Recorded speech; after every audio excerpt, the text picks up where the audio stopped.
Story 1. Faithful Servant. Breakfast at Wayne Manor was served at 6 p.m. and traditionally consisted of an egg white omelet, a pot of black coffee, and a pair of mild painkillers served on a small silver dish to the side of the tray. Lately, Master Bruce had taken to leaving the omelet. Today was no exception, Alfred noted, stepping out of his employer's bedroom, tray in hand. This was unlike Bruce Wayne, who would force down bloody slabs of meat when sick, rather than risk the loss of muscle mass. But Master Wayne hadn't been himself since the Joker died. Alfred expected some change, naturally, but he had hoped his master might relax. Instead, Bruce had attacked Gotham's criminal population with renewed intensity. When Alfred questioned him, Bruce had explained the necessity of striking while the power vacuum remained. Eminently sensible. Yet, Bruce's urgency seemed like that of a man running out of time.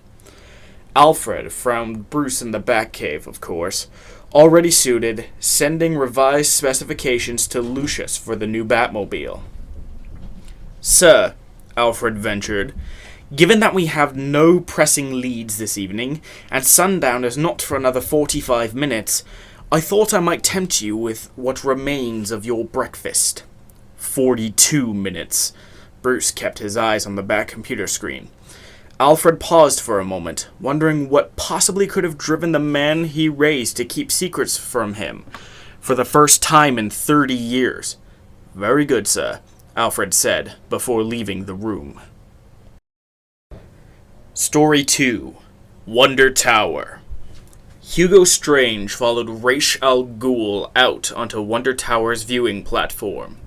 Arkham City gleamed beneath them, a peaceful patchwork of neon and steel. "How is our mayor?" Ra's inquired, tightly gripping the railing to steady himself. "Playing his part," Strange observed. People seem quite convinced. "It will be morally repugnant to a few, but even they cannot deny the impulse," Ra's closed his eyes, "to wipe this slate clean." Strange had noticed the subtle glitches in his master's behavior. The professor had conducted enough experiments to recognize the symptoms of mental trauma, as well as when a patient was trying to mask its effects. "I wish you could allow me access to the source of your power," Strange said benignly. "I could help. It is here, isn't it? In the base of this tower?" Ra's laughed, and suddenly Strange couldn't breathe. "You think you see weakness?" Ra's squeezed. Strange felt his throat tightening, life ebbing away. "How wrong you are."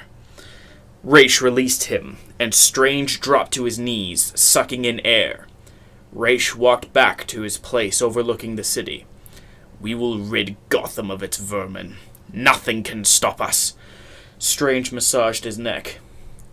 "You think he will stand by idly while we murder thousands?" "Batman won't," Ra's replied. "But Bruce Wayne won't have any choice." Story 3. Guardian Angel. To find Batman, find the injustice. "Please, God, don't hurt me!" The man in the suit backed away, tossing his wallet onto the ground. His attackers closed in. One of them scooped up the wallet and fingered the notes inside. "Jackpot!" The other cracked his knuckles and threw a punch, dropping the suit to his knees, holding his broken face. "Money won't save you, but he can." The ripple of taut fabric as a shadowy cape swooped down. "He'll go for the sweep." The thug was busy counting when Batman took his legs. The wallet spun into the air as the sound of his skull cracking pinballed around the alleyway. The other thug turned and charged. His style has changed. Less elaborate. Batman threw his arm into the swinging hook, popping the shoulder joint. "Strike the vulnerable areas. End it fast."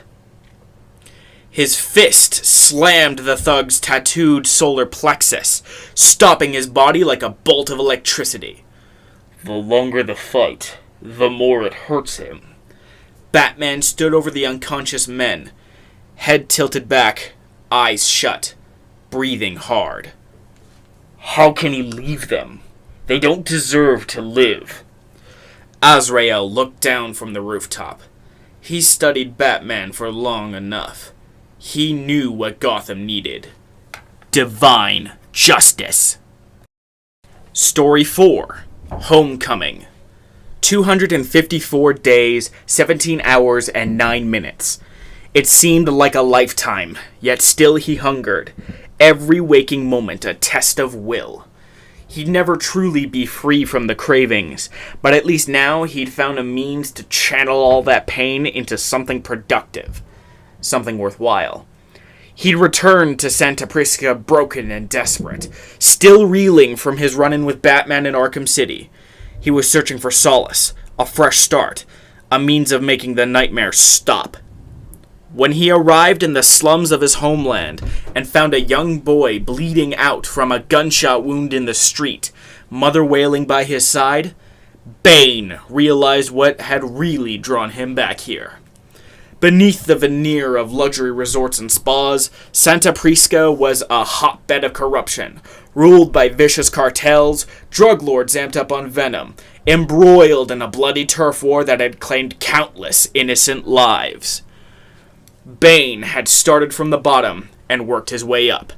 Now, as the sun bled out over the horizon, he admired the fruits of his labor. 12 severed heads lined up on the beach in various states of decay. The 12 most powerful drug lords on the island. His work was almost done. Just one target remained. Peñadura, the stone fortress in which he'd been born, raised, and forever corrupted. It was time to tear it all down. Story 5. The Trap. 3 thugs, 1 hostage. Easy. First, the guy with the gun. Barbara dropped behind the nearest of Joker's goons, crouched, and launched herself back up. One escrimed a stick in the back of the knee to drop him, the other met the back of his skull on the way down. Next, the guy with the knife. He had a knife anyway. He had a broken wrist now, a wrist she caught between both her sticks and snapped when he lunged at her. She met the arm drop and swung her weapons back over her shoulders onto his head. The sad clown makeup looked perfect as he fell to the floor. And now, the mob-up. She dropped and swung a sweeping kick to meet the last thug as he charged her, sending him barreling into a wall. Easy. The hostage was crying, curled fetal with his back to her from the corner of the room. Odd for a police officer in Gotham. They've usually seen worse. It's okay. Barbara took a step towards him. It's me, Batgirl. The sobbing got worse, louder, hysterical. And then Barbara froze. He wasn't crying at all. "What's wrong?" the officer crooned. "Aren't you going to rescue me?" Not exactly. Barbara's eyes scanned for exits. Her feet took a fighting stance. "Well then," said Joker, twisting round to face her until he was lounging, in a blood-stained police officer's uniform, on his side. "Why don't you rescue Commissioner Gordon instead?" Story 6. Resolutions. January 1st. Happy New Year, diary. I feel melancholy. The old dates hold no magic anymore. My New Year's resolution is to find new occasions to celebrate. January 21st. I feel reborn. Today, I celebrated National Hugging Day for the first time. I went to Elliott Memorial Hospital, covered myself with infected blood, and visited the children's ward. February 2nd. Happy Groundhog Day! My new house guest and I are going to watch the stream from Poxitani together. If the rodent predicts an early spring, I'll let my new friend go. But if the groundhog retreats to his burrow, I'll bury my guest. Alive. June 5th. World Environment Day. A worthy, important cause. I pass this message on to a class of school children by forcing them to drink Ace Chemicals runoff. They won't pollute now. September 19th. Dear Diary, Happy International Talk Like a Pirate Day. Today, I cut off a man's leg and nailed a wooden peg in its place. He couldn't walk the plank. Very disappointing. Checked on my scurvy victim, but she wasn't ready. Next year. Ha ha. September 21st. Happy World Peace Day. I left bombs at the Kwaraki Embassy. October 29th. Halloween tempts me. I promised Batman I would be present at his end, and All Hallows Eve is the perfect time to bid farewell to him. I'll make this one exception in my year of alternative celebrations. October 31st. Damn Scarecrow. Story 7. Poison Chalice. Cash lifted the framed photo out of the box and placed it on the desk. He still remembered the day he pinned it to the inside of his locker during his first shift at the asylum. It had been with him ever since. Nice-looking family you got there, sir, the sergeant remarked, busily clearing out the previous owner's possessions from a drawer. Cash was close to telling him that it was a lucky charm, but he knew the reaction he'd get. The kid didn't know how crazy things could get. He'd soon end up as superstitious as all the rest. Besides, something was telling Cash luck might not be worth a damn around here. He would be the 5th station supervisor in as many months. The others were all gone. Assassinated. Cash knew he was putting himself in the crosshairs, tempting fate. But the commissioner had asked, and he couldn't refuse a friend. The sergeant finished packing the dead man's things just as Gordon arrived. "Aaron," Jim said, offering his hand. "Didn't think I'd see you tonight," Cash replied, shaking the commissioner's hand. Gordon always came down for this part. It was the introduction. Both men stepped out of the elevator onto the roof. The bat signal illuminated the night sky. "You know," Cash said, "we have met already." "I know," Gordon said. "But it's tradition." Just another word for superstition, Cash thought. Story 8. On the Prowl. Want to find a weak link in a security system? Look for the man with a gun, especially when they're new in town. Poor guy didn't even know the first rule of Gotham, Selina mused. The mantra thugs from Bleak to the Bowery drilled into new recruits. Always look up. Well, he'd know it now. Selina dragged his unconscious body behind a dumpster and slipped through a vent into Arkham Asylum's administrative building. She was late. The meeting had started. Ending, maybe? The Scarecrow's voice, sonorous yet raspy, carried along the vent like a snake slithering through dry grass. Another voice replied, young, angry, and disguised. Footsteps, then silence. Worthless. Selina needed more. Names, details, a damn date! Batman was more inclined to ignore the occasional heist when she had information he needed. And besides, it was fun having something to wield over him, seeing the pained, pleading expression on Gotham's apex predator's face when they were alone, and she had the upper hand. She peeked through the vent. Scarecrow's office. No guards by the door. Good. Selina dropped down, twisting her body to land on all fours, and then an arc of electricity lashed out from the ceiling. Selina dodged it, all reflexes, and saw her attacker floating above the vent. Since when did Scarecrow have security drones? Damn it, Selina, she thought, plotting her exit over the sound of the alarm. Always look up! Story 9. Cargo. The dozing soldiers snapped awake, gripped their semi-automatic rifles, and flicked the safeties off. They weren't sure what it was that had them spooked. Turbulence, perhaps. The unit commander nodded towards the container, trigger finger poised. The metal box was taking up most of the airship's cargo hold. It must have weighed several tons, and that wasn't including what was trapped inside. The thing these men had spent several weeks tracking through marshland on the outskirts of Gotham.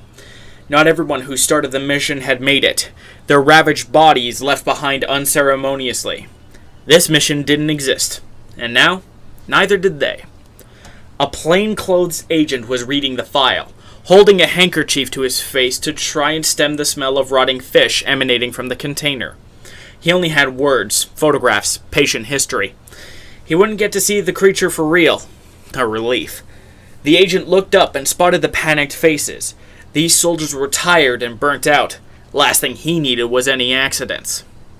"Easy, boys!" he yelled over the engine roar, slapping the metal prison. "He ain't waking up for another month!" Within the container, the tranquilizer had all but worn off.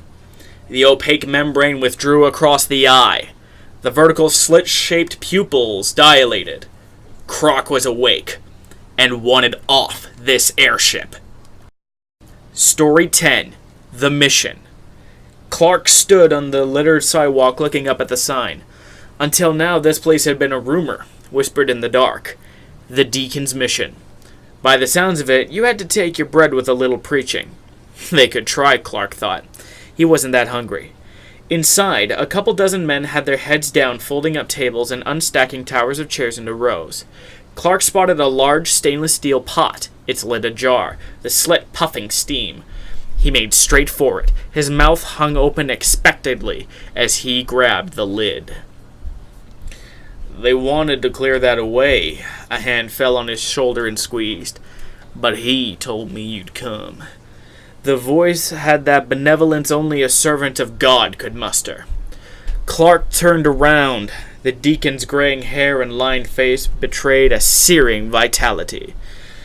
"I'd like something to eat, please, sir." Clark heard himself, the last and only person he addressed that way, being his father. The deacon released his grip and proceeded to ladle hot soup into a bowl.